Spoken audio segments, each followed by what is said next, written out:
Artistoota Oromoo afur ajjeefamuu ka qaban yeroo gabaabaa keessatti yoo jarri kunniin hin ajjeefamin rakkoon cimaan uummata Oromoo irra akka gahu dubbii qabatamaa ragaa waliin isinii qabadhee dhiyaadhee jira. Artistoonni kunniin takka takkaan gaafa isinitti himu ragaa waliin ani maqaa namaa akkanaan lafaa ka'ee kaasuun barbaadu. Sababni isaas maali ni beektanii?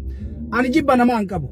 Garuu gaafa namni shira dalagu ragaa qabatamaa yoo irratti argadde gabbayeetii dubbadha. Maaliif nageenya uummata keenyaa waan barbaadu. Artistoonni kunniin maal dalagaa turan? Shira garagaraa xaxuudhaan walaloo keessatti, yedaloo keessatti, shubbisa keessatti, sirba garagaraatitti bakkee carraa argatan hundatti uummanni Oromoo kutaan, gandaan, lagaan, amantiin akka walitti duulu, akka wal nyaatu, akka walirraa fagaatu, akka wal jibbu ga'ee guddaa taphataa turan. Akka Oromoon hin bilisoomneef artistoonni afran kunniin waa hedduu taphataa turanii jechaadha. Kana keessatti gaafa waa'ee jara kanaa dubbadhu ragaa qabatamaa waliin takka takkaan isin hima. Ragaa kana argaa amanuuf dhiisuu waan keetti. Dursamee waan ajaa'ibaa isin hima. Artiist Hussein Amaanoo jaalatamaa fi kabajamaan bara uummanni Habashaa sagaleen Oromoo reediyoo seenuu hin qabu. Aadaan Oromoo mul'achuu calanqisuu hin qabu. Uummanni Oromoo walii galuu hin qabu. Sagaleen uummata Oromoo dhaga'amuu hin qabu jedhanii nutti duulaa turan san keessatti lakki. Sagaleen kennallee reediyoon isiina sagaleen kennas ni dhagama uummanni Oromoos walii gala aadaan kenna ni calaqqisa afaan kenna ni dubbatama ittiin ni sirbama ittiin ni walaleeffama jechuudhaan baandii garagaraa uumuudhaan Oromiyaa guutuu tana keessa deemanii sagalee bareedduu kiilolee saniin walaloo ajaa'ibaatti dabaluudhaan ijoollee shubbisa garagaraa dandeettu qabatee Oromiyaa keessa deemee aadaa kenna calaqqisiisaa ture. Bu'aa bayii hedduu keessatti argee ture, tumamee ture, reebamee ture, hidhamee ture. Rakkoon garagaraa irra ga'ee ture.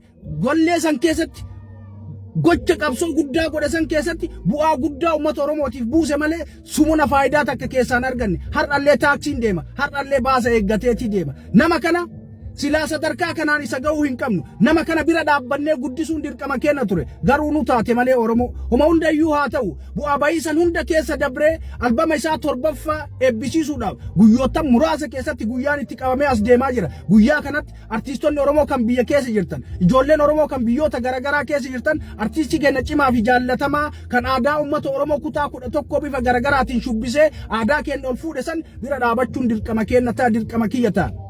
Warri biyya keessa jirtan bakka qophii sanitti argamuudhaan albama isaa torbaffaa eebbisiisuun dirqama keessani. Bakki qophiidha hoteela yookaan riizortii 5 Bishooftuu keessatti kan argamu kan Oromoon harkaa qabu qabeenya Oromoo katee bakka san dhayxanii bakka san keessatti bashannanuunu isiniifillee waan guddaadha. Hoteela sanillee guddisuudha. Artistii keenya cinaas dhaabbachuu taachan. Guyyaan isaa dilbata as deemu kana bitootessa 20 hundi keessa nafuun dhorkaadha. Artistiin bakka san irraa haftee ganda keessatti shiishaa fi jimaa qamaatu mana haraqeetitti si argine tarkaanfii irra fudhanna dhagaye jechaadha.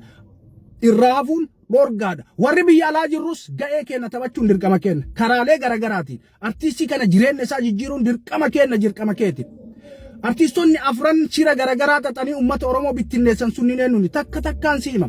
Garuu artistoonni sun hidhamurra, artistoonni sun miidhamurra, artistoonni sanirra rakkoon gayurra lubbuuti yara rakkoon hageetu. Maaliif beektaa? Artistiin Oromoo Oromootti shira xaxu hin jiru, artistiin Oromoo Oromoo nyaatu hin jiru, artistiin Oromoo kutaa fi gandaan walitti oofu hin jiru. Warri kutaa fi gandaan amantiidhaan Oromoo walitti buusaa ture artistoota osoo hin taane hattootaaf kashlabboota durriyyoota biraati. Kanaaf lubbuun tiya fidaa isin yaa taatu. Artistoonni teenna onnee teenna keessattan kabaja guddaatu isiniin malee. Isin jaallatamtoota kabajamtoota. Video tana share godhaa dirqama keenya baachuu qabna. Guyyaan rafanii miti hin hafina.